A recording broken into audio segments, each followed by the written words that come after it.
So I got asked a very valid question, I think. It's valid only in one perspective, is why is the UK drinking culture so disgusting? And it is, on one side of it. Try going in public bars in the daytime. Totally different, comparatively, especially in the small rural towns, smaller towns as well. Um,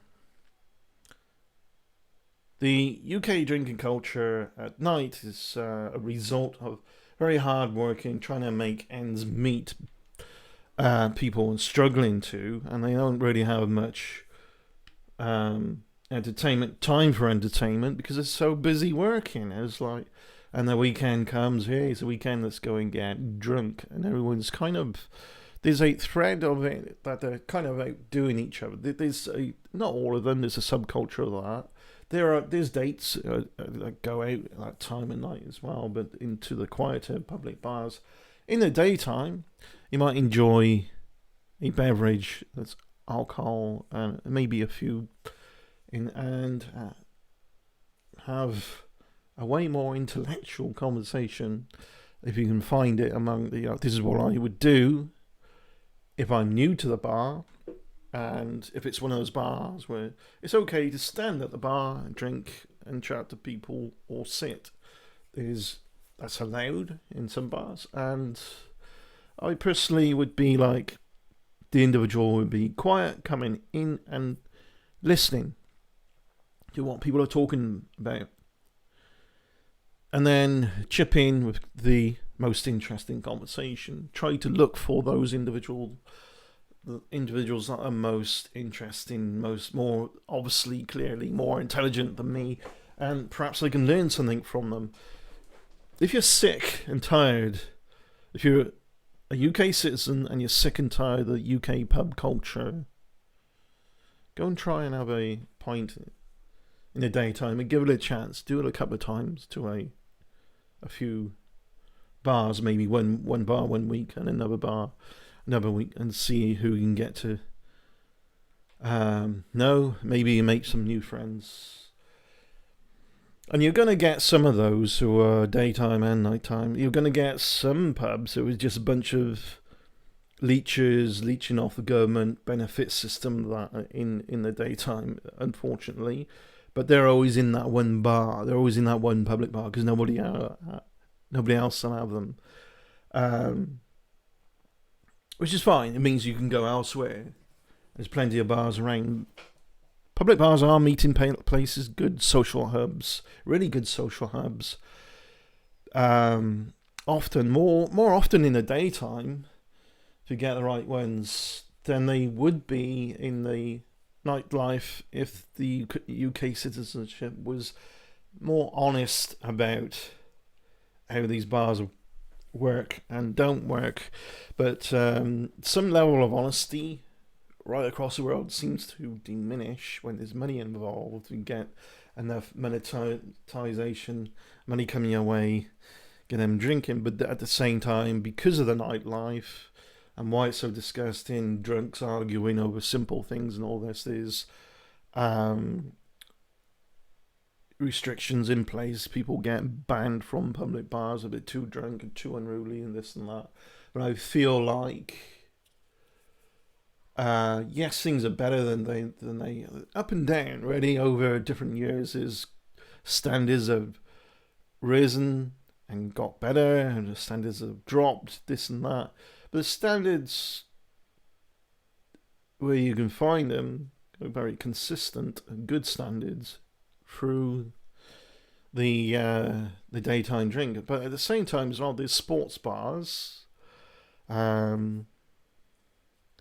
Sport culture in the UK very different to elsewhere when it comes to drinking and watching a game in a public bar. I feel like it is different.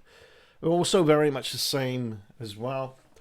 And yeah, if you're very new to some of that crowd, it can be intimidating, but it's not intentionally intimidating. Once you get to know them, they're good as gold. You know, it's not a violent thing. I mean, get a bunch of primates doing the same thing. They get along really well, and we are primates. Team, when you get people in a place for all the same reason, is the point. They cooperate. You get a bunch of people with different reasons, different goals, and all that. There's confusion, lack of cooperation. But if you look, we're primates. We're primitive.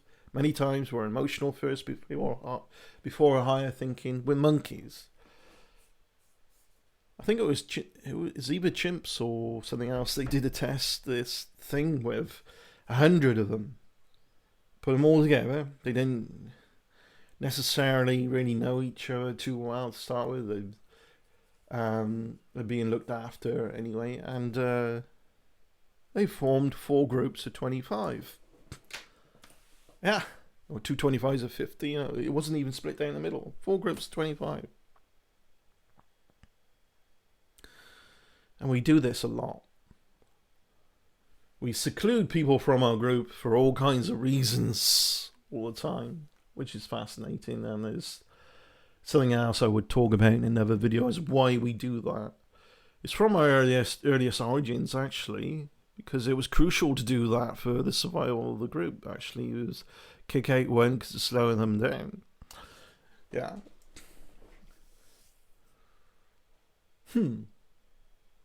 I don't know, just a thought process. I do think, it is really, really disgusting in small rural towns, some of the drink culture that is. There was an ATM not far from me here. The 1 year, every time, I would often go to that ATM, draw some money out. And I decided to change my routine a bit because, work changed. I had to get up earlier. So those early times, if I didn't have money on me, I'd go to the ATM, start drawing out. And there's a number of times that there was vomit all over the ATM. There's not going to use that one, go to a different one. This kept happening.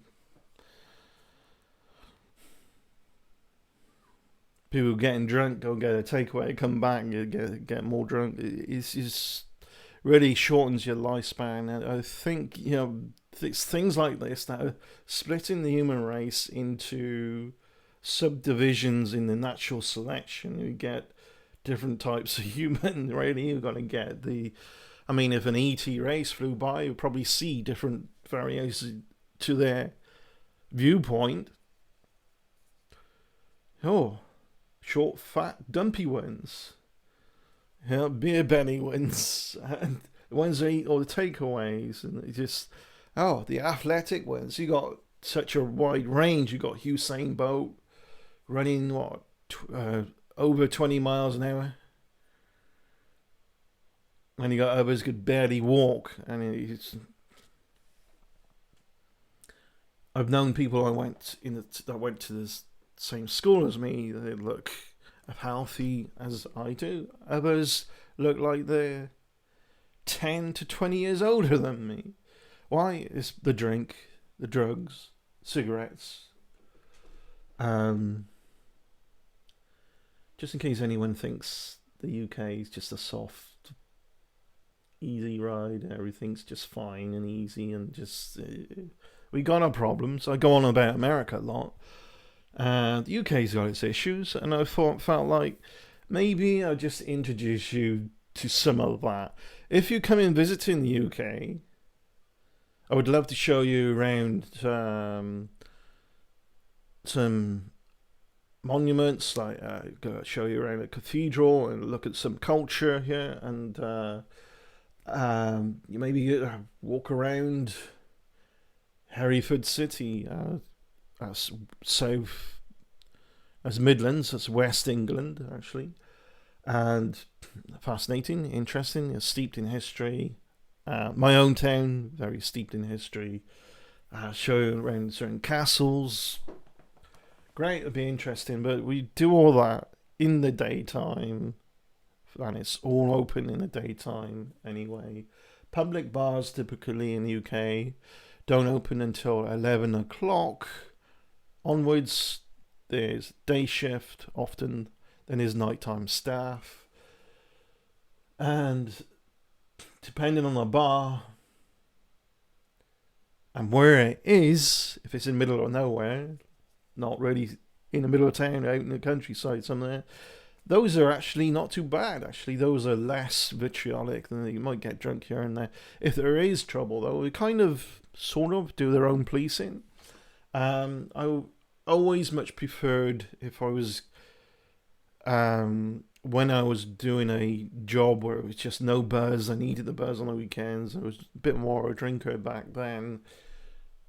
Country pubs, good traditional UK country pubs with traditional pub food. Now, when I say traditional pub food, I say that from the roots of where I came from, in countryside, this and that, and it was home cooked, homemade.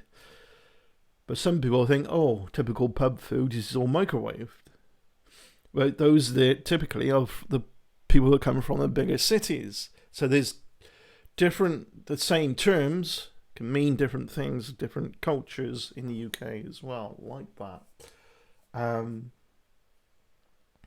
Yeah. There's, well, I've been reading different aspects to that out of curiosity, whatever people think about this. And this person here is interesting. Take these four types of people: those who go out and end up on the floor, those who go out, drink to loosen up and just have a laugh. Yeah. I do that as well as try to see if I can find somebody who's interesting enough with subjects and all that I can learn something from. And just relax, chill, and have a laugh. It's what it's all about.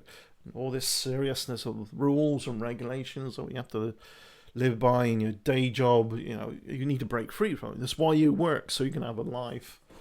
Those who don't drink but still enjoy themselves, yes, that's definitely possible. Those that refuse to go out because it's a waste of time and money. You got to get out there, wherever it's a public bar or not. You need a life.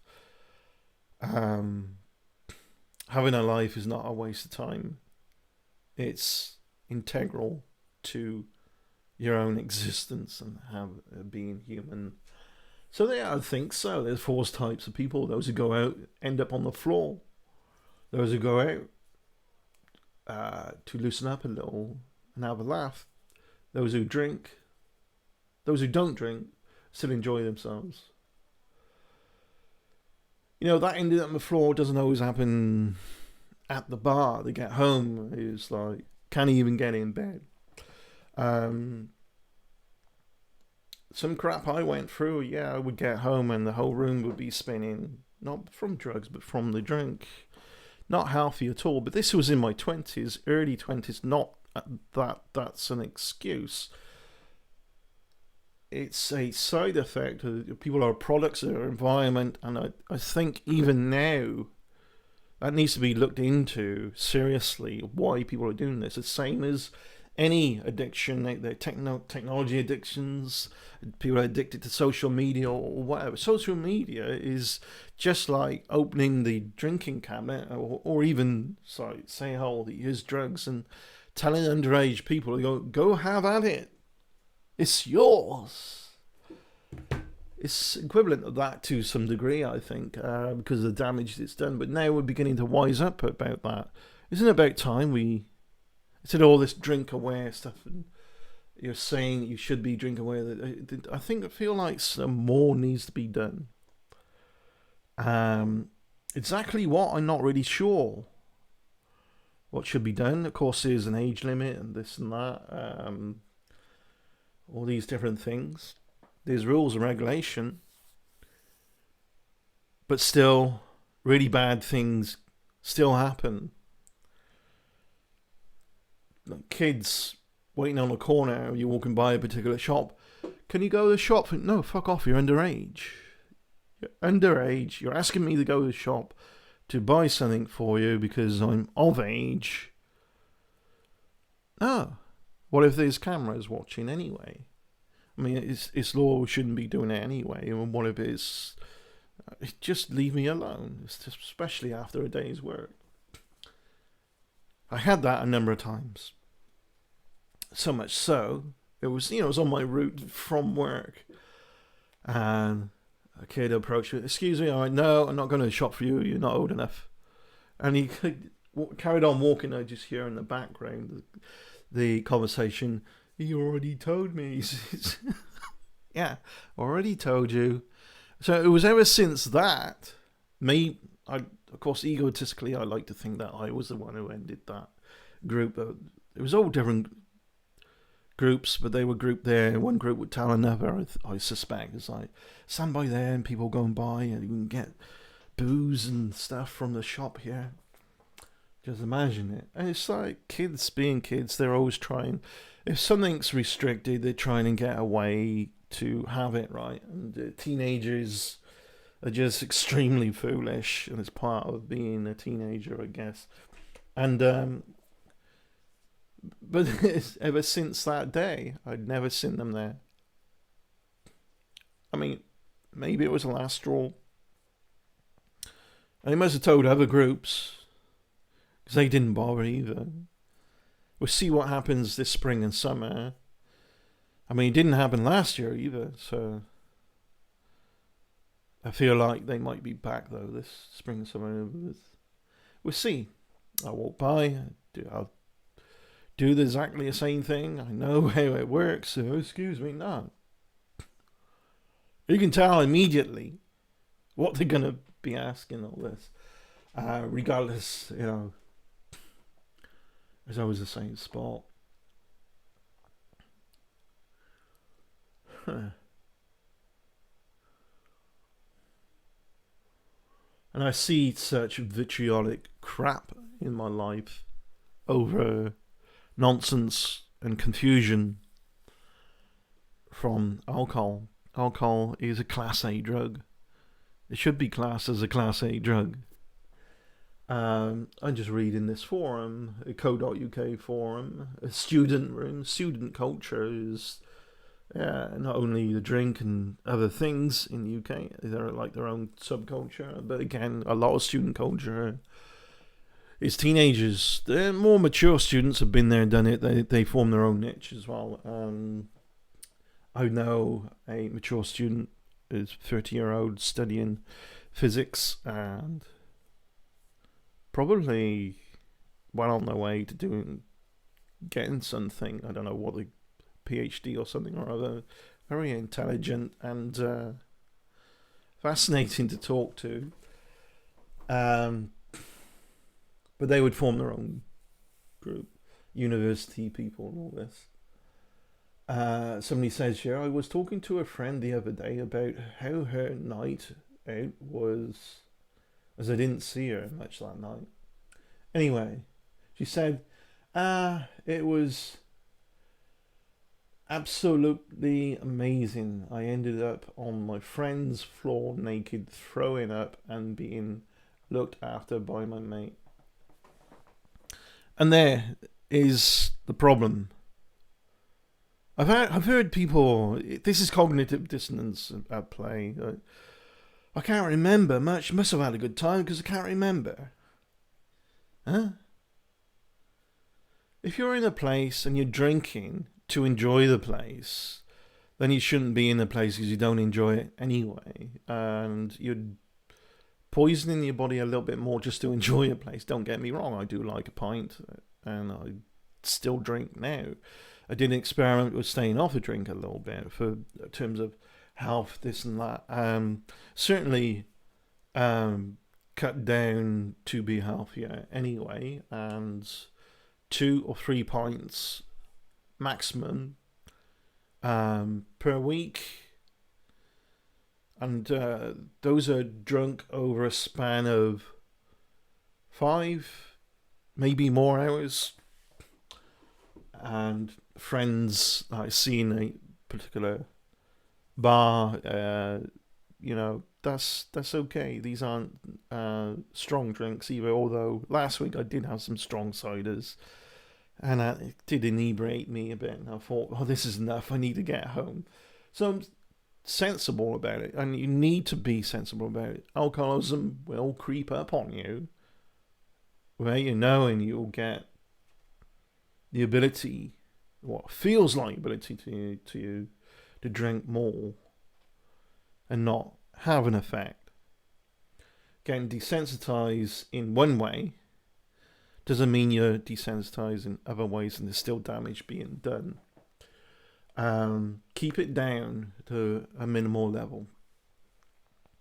Or if you think you just don't really need a drink at all, I don't mean if you're addicted or whatever, you just fine, you go in a social environment or whatever you do to enjoy yourself. You don't have to drink to enjoy yourself. But again, that's part of this problem. It's like, come on, get the drinks. We need to be enjoying ourselves. No, it does relax you and chill you out and drop some of your inhibitions a little bit. And it's handy if you need to relax and chill out. But it's not the be all and end all. This weird way. This is a very weird way of thinking. I've heard people talk that way though. It's like, oh, it was a great night. I threw up and on the floor and all this. They're being sarcastic.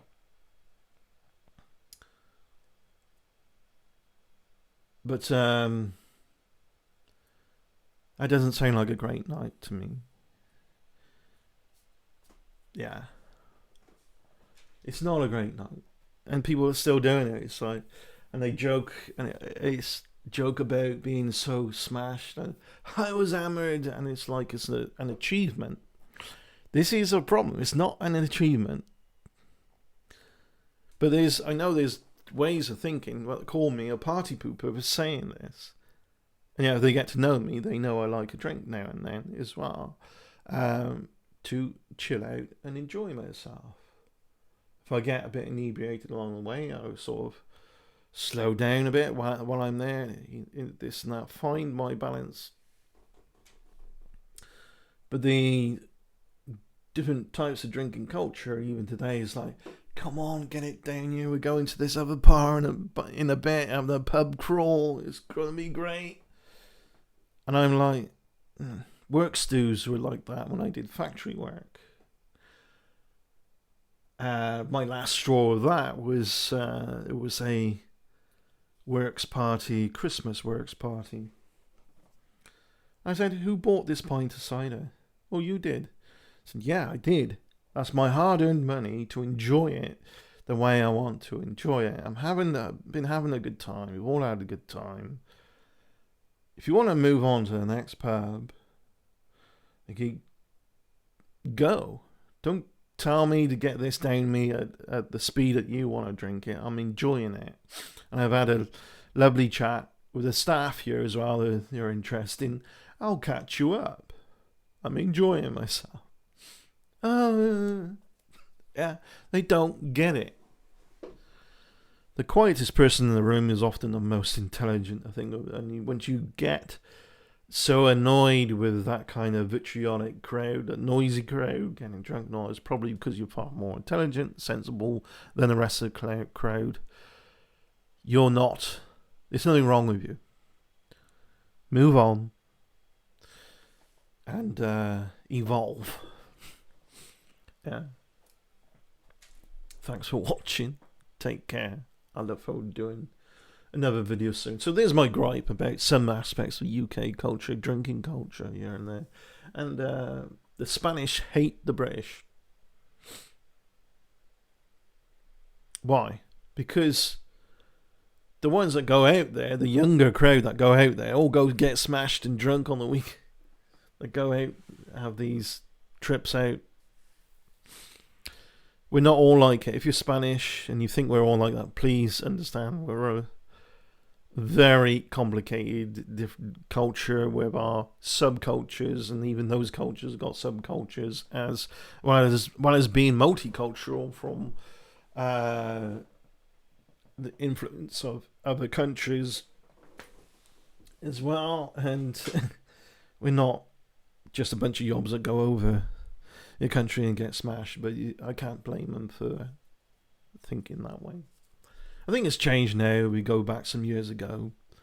This is the Spanish. What they think of the British is a very low opinion. All right. Cheers. Bye.